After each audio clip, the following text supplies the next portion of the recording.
Hey everybody. It's Truck Doug. It's Saturday. Working on some of my own junk today. I had a friend of mine over last night. Ken was he's into the EV. He's gotten into EVs, and so he was tearing apart a Tesla battery pack.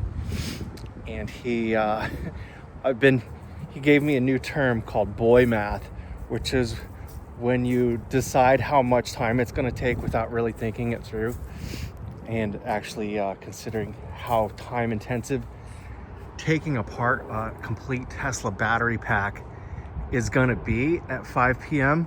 He was here, I guess, until 11. I went to bed, but he very nicely was able to complete it without really interrupting my wife's sleep, which would have been a no-no for me, and left this for me for my scrap guy. Malcolm will probably come by tomorrow and grab that.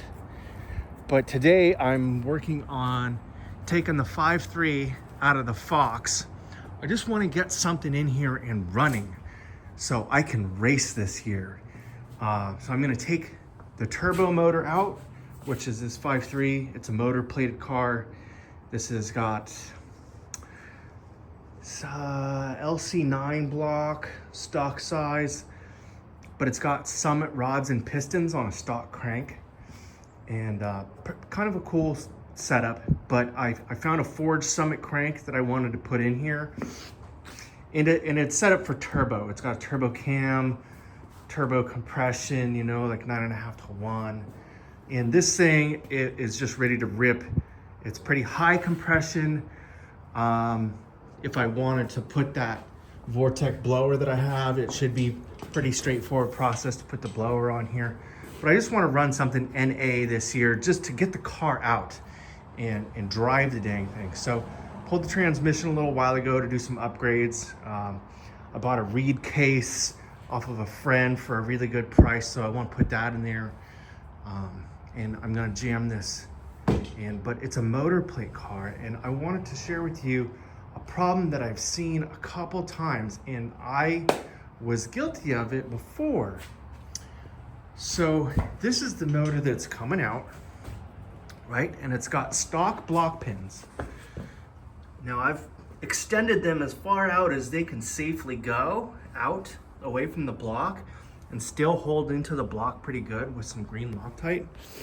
But I don't think that's enough, and here's why. You should buy the extended block pins because so you push those pins, the OEM pins out as far as you can, goes through a 1/4-inch motor plate, but then there's this little surface here, and this is to guide the taper of that pin up into the hole easier. And so you're only registering on, you know, the first maybe 200 thou of that with the stock extension of those pins. So if you have a 250 thick motor plate, you're not registering on the main diameter of that pin at all. So if you have a motor plate, I want you to go and get the extended pins. They're cheap, and you know, this is all the way pressed in.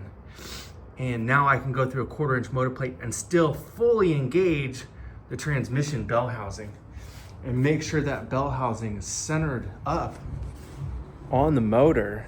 And I'm not gonna have any problems with destroying my torque converter, busting flex plates, hurting the stator bushings in the transmission.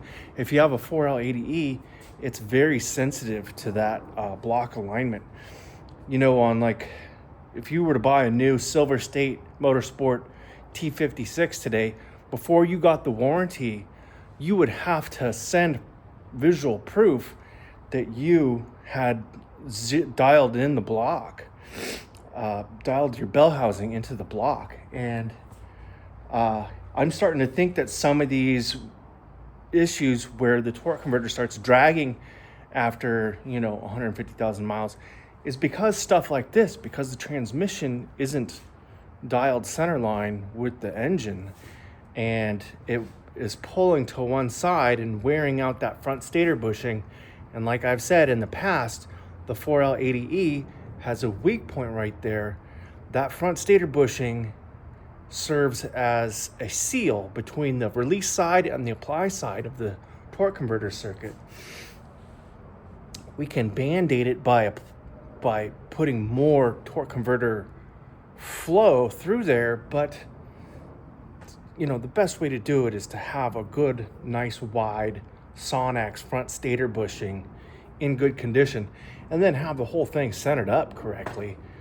That's the longest lasting fix. So, you know, I just had a transmission in here from a good customer of mine here in Oregon, and I think that may have been the issue.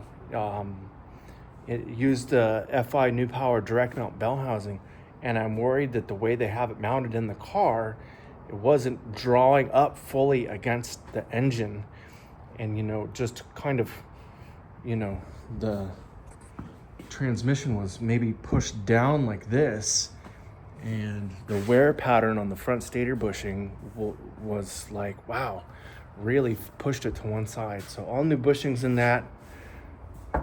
Knock on wood that he's good for a while, and I told him to, you know, really double check his engine transmission mounting, and if need be, you know, assemble all that stuff outside of the car and then drop it in as a package. I know that can be a real pain in the tuchus sometimes, but you gotta do what you gotta do to make sure that those things are mechanically aligned correctly, because if you don't, you're gonna have all sorts of bad vibrations, and you're gonna break stuff. You know, your transmission's not gonna last more than a season if the bushings have to take a, you know, and think about how much power you're losing. Just it's a big L all the way around. So be aware of that at least. Hope you guys are well, and we'll talk to you later.